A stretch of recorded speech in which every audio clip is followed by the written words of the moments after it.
Hello everyone. Here is your daily video. What I'm going to try to do in these videos again is go through some of the information that you need in that testing guide that was emailed to you. Um, I know it's long, 50 something pages, so I want to try to break down what I think is important at this moment in time. And so today we're going to talk a little bit about the exam, the mock exam we're doing today, the practice exams that are available on the AP Live YouTube channel, and then next time we are going to focus on practicing submitting, getting used to the testing system, what the best method is to submit your test documents, and that'll be the focus of next time. But first, what I've done is I've taken this AP testing guide and I've pared down quite a bit of it just for what we're going to focus on today. And I'll do the same thing with it on Friday's video, and then I'll have one last video the day of the exam next Tuesday for you to watch. So first thing here in the AP testing guide, what are you going to need to take the AP exam? You're going to get an e-ticket for each exam you're going to be taking. And you'll get that e-ticket 2 days before exam. On that day, you'll need that e-ticket in order to access the exam. If your browser crashes, you'll use the e-ticket to re-enter the exam where you were. So it's important that you get that. When you get that e-ticket, you know where it is, and it's going to be something that kind of allows you to enter the exam. A couple of things to expect on this year exams.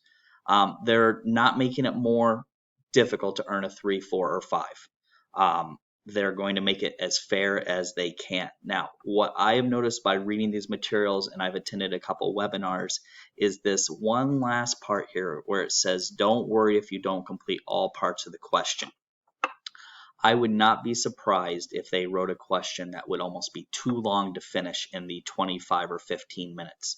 So don't stress if you do not finish all of the question, every part of it. You can still get a 5 if you don't. So just keep that in mind and do your best work as you're going forward. Now, one of the biggest responsibilities you're going to have, this is without a doubt probably the biggest responsibility, is you are responsible for managing your time.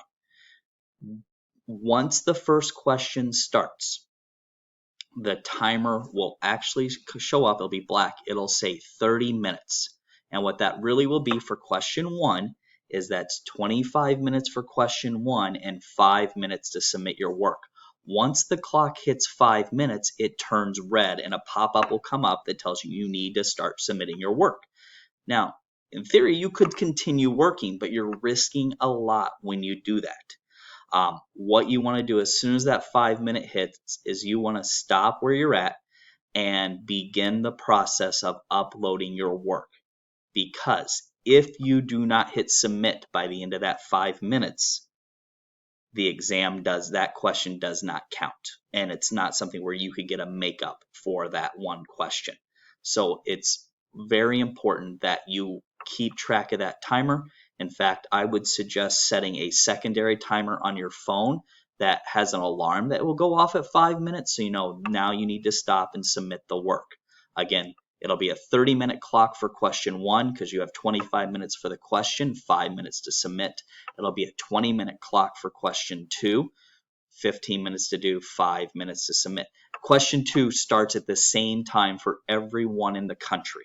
So even if you finish question 1 early, you can't move on to question 2. You have the full 25 minutes, 5 minutes to upload, and then you can then wait for question 2 to begin. Now, as long as you've hit submitted, it's going to upload. Even if it's not finished uploading yet, as long as you've hit submit by the end of the time, you're okay. But you can minimize these timers. You can make them disappear. I think in the testing window, I would not suggest that. You want to have that reminder. There's no proctor. There's no one walking around saying you have this much time left. You're responsible for it. And I know how easy it is to get lost in the work, how easy it is to lose track of time. So that's why I would suggest setting that secondary timer. Well, that'll be an audible timer for you with 5 minutes to go. 5 steps to take before exam day. Number 1, we talked about in the last video. Review your contact information. Make sure they have your email. 2 and 3, we're going to check on Friday, so you don't have to worry about that. Number 4, we're going to talk about what you need for your exam day and then receiving your emails. So we will practice and test your tech. There is an AP Demo website where you can test how the system is going to look. Just Google AP Demo. You can practice with it on your own if you'd like. On Friday, I'll make a video or I'll go through it with you, or a portion of it with you, so you can be ready for that process. And I'll talk about what the best way to submit the answers are, because there's a couple different options for us.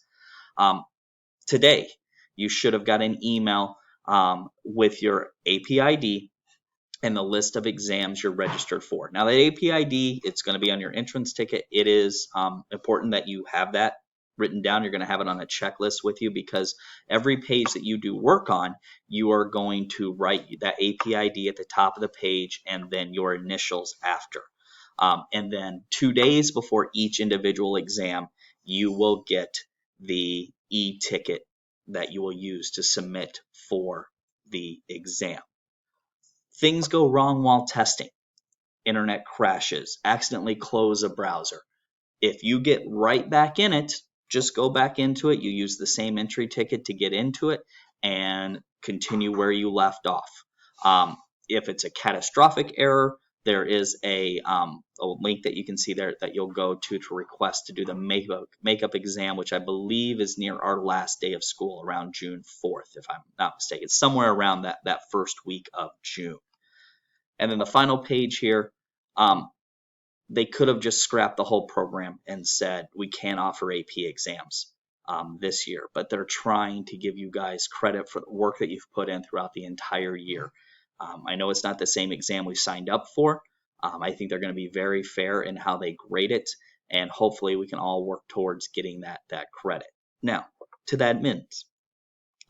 Today, you're going to have your first mock exam. It's your practice exam, second free response exam we've had. This is going to be a practice exam. Try to hold to the timing window. If you go over, it's not like I'm going to say stop, submit what you have, but you should be cognizant of how long you're taking, setting the timer, practicing that, stopping at 25 minutes, kind of assessing where you're at, and thinking about what you would do to upload. The other thing I would suggest you do, and this is what I emailed you guys about yesterday, was this is that AP Live group where some of you have watched, it's Mark and Verge have reviewed the different units as they've gone on. Today, so here is May 4th, there was a timed AP practice exam. So I'm just going to start the video. Well, actually, I don't know if while I'm using this program, if the video will run, but they have a program, and you notice they have it in the testing window. You can see the time going by here. Awesome resource for you guys to use. It's developed by College Board, so it's a more accurate representation, perhaps even than our mock exam, about what's expected of you. And you can see they had the practice exam today. Tomorrow they'll go over it. Then they have another practice exam they're going to release on Thursday and Wednesday. And then on Thursday, they're going to go over that one. You can do any of these after the time, but I would suggest, highly recommend, urge you, do one or both of these. The nice thing about this is that when we used to practice an AP exam, it was a 3.5-hour experience. Now, if you really want to practice it, it's a 40-minute experience and then going over it. So you could, in an hour, practice 2 full-length exams in addition to the mock exam that we are providing you guys to do today. So this is here. Obviously can't force you to do it, but I do think this would help you become more comfortable with the testing environment, and it would just allow you to see what they're going to ask. What's a 25-minute question look like? To be honest, I don't know. We'd have never had those before, so that is there for you. So summary of today, check your email. Make sure you have that email confirming the exams that you're taking. Begin to think about timing, managing your time. On Friday, we will talk about submitting and the best process for that. All right, good luck on the mock exam today. I know you guys will do great. Take care, and I'll talk to you later.